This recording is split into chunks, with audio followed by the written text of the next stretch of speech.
Welcome to another week of Cheers TV with yours truly, Ben Edwards and Dan Sims. We are the Wine Guide and we're here to give you good advice on wine. Dan, what are we going to talk about today? Well, today we're going to go west. Why? Because it's peaceful there.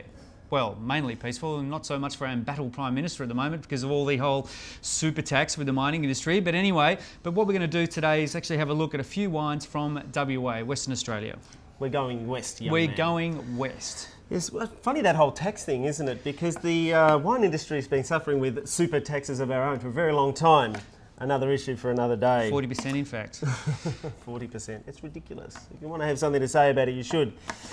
We're going to talk about the West because while Victoria, especially Yarra Valley, has enjoyed, or not enjoyed actually, gone through some really tough times, drought periods, extended drought periods, bushfires, everything else, the West has been having it pretty good. 2007, 8 and 9 have all been brilliant vintages, and you know 2010 is going to be a pretty interesting one as well. So we figured while we're just waiting for the good stuff to come from Victoria and Tasmania and the rest of Australia, we're going to look at the really hot stuff coming out of WA. So where are we going to start, Dan? Well, we're going to start with the Franklin Estate Cooladera Riesling, which is from the Franklin River area, which is part of the whole Great Southern. Now, Riesling, you know, we do love Riesling. We had a great response from our last episode. We looked at 4 different Rieslings. This particular wine, fantastic, lovely, fresh, all that sort of limey sort of style of character as opposed to some of the other regions we looked at the other week. It's an absolute super fine, super dry, floral characters and an underlying crystalline minerality. Crystalline mineral. What does that mean, Dan? I have absolutely no idea, but it sounds very impressive, so you can use it at your next dinner party. No, in short, it's a really sort of mineral slate sort of kind of character to it. Now, it's an absolute brilliant wine. You're looking into that sort of high silver, 93 points. I really like it. And the price on that wine, it is a single vineyard wine, $28, great value, will age beautifully as well. That's a 2008 vintage. Absolutely, and even though that's got a couple of years on it, it is still super fresh and approachable. It's delicious. Speaking of super fresh, what we're going to do is move a little further north and head to Margaret River. Now, you can do more than just surf there. You can drink fantastic whites and reds, and the whites that they're really hanging their hat on are 2 styles, Chardonnay and Sauvignon Blanc. So the one we're looking at today is from Hayshed Hill.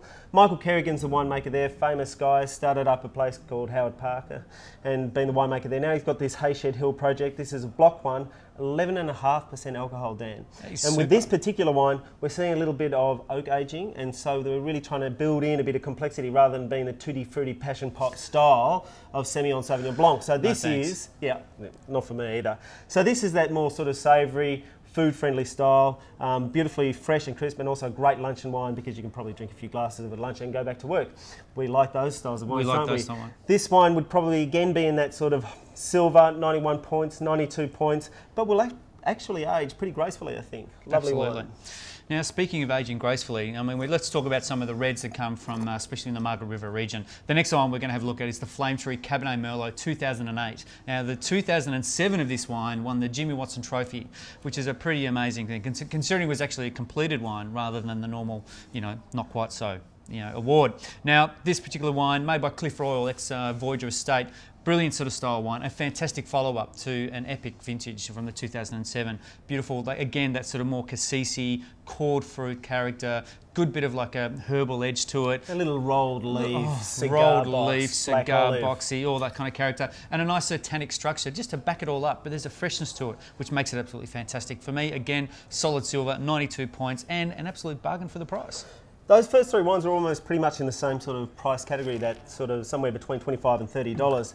The last wine, we are going way out there, and that's because Mosswood has been around for a long time, one of the original people in Margaret River. Keith Mudford makes this wine. He's pretty proud of the 07. I can tell you this, epic is the first word that comes to mind. It is massive. It's a brooding, intense wine, and it's very oaky today. You don't want to drink it. But the good thing is you don't have to drink it today because you really want to try it in about 10 years' time. Yep. It's a 95, 96 point wine easily. What you do is you buy some Flame Tree, drink that while you wait for the Mosswood to come around. Sounds pretty easy, doesn't it? Now that's $110, but maybe you've got to take it pretty seriously. And that's what you're looking for in wines that you're going to age and cellar. And Cabernet cellars beautifully. It's under screw cap. And we've also got proven track record because some of the older Mosswood stuff just comes up absolutely brilliantly over time. Well, there we have it. Look, if you get a chance, really check out the wines of Margaret River and especially Western Australia. They offer fantastic bang for your buck, but also super high quality. So, from me and Ben, we look forward to seeing you next week for another episode of Cheers TV. So cheers. Cheers.